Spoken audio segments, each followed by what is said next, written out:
નમસ્કાર દર્શક મિત્રો, હું છું પરમાર અનિશા. તમે જોઈ રહ્યા છો લોક સામના ન્યૂઝ. તો જોઈએ આજના સમાચાર. ધોરાજીથી અમારા રિપોર્ટર ધર્મેશ સાથે.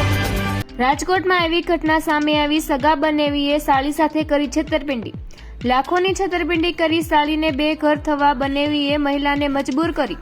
મહિલાએ ખખડાવ્યા પોલીસ કમિશનર દરવાજા. રાજકોટની એવી દિલધડક ઘટના આવી સામે. માસૂમ બાળકો સાથે મહિલા આત્મહત્યા કરવા બની મજબૂર.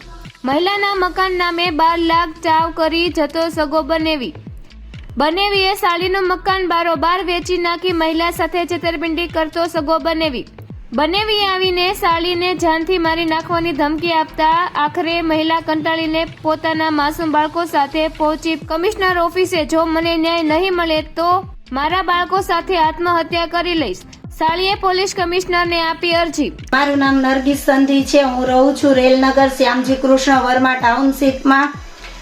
મારે અત્યારે કમિશનર શ્રીને અરજી કરેલી છે અને એક પ્રનગરે અરજી કરેલી છે. એક અરજી મેં આપેલી છે કમિશનર સરને ને બીજી અરજી આપેલી છે મેં પ્રનગરને. મારે એટલું જણાવવાનું છે કે મારે આ મકાન મેં 12 લાખમાં લીધેલ છે.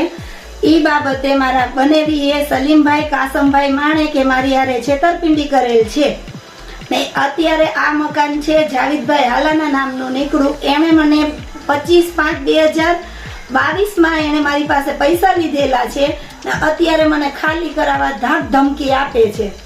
તો મારે કમિશનર સરને એટલું કહેવા વિનંતી કે મને આ પરત રકમ અપાવો, નહીં તો આ મકાનને છે ને મને દસ્તાવેજ અપાવો.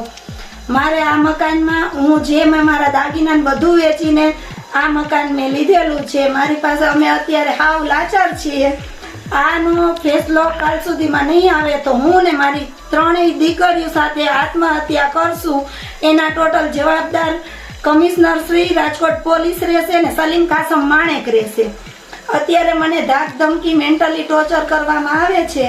મારે કમિશનર સાહેબને એટલી અરજી છે કે મારી પરત રકમ પાછી અપાવો, નહીં તો પછી મને આ મકાનમાં તમે દસ્તાવેજ કરાવીને આપો.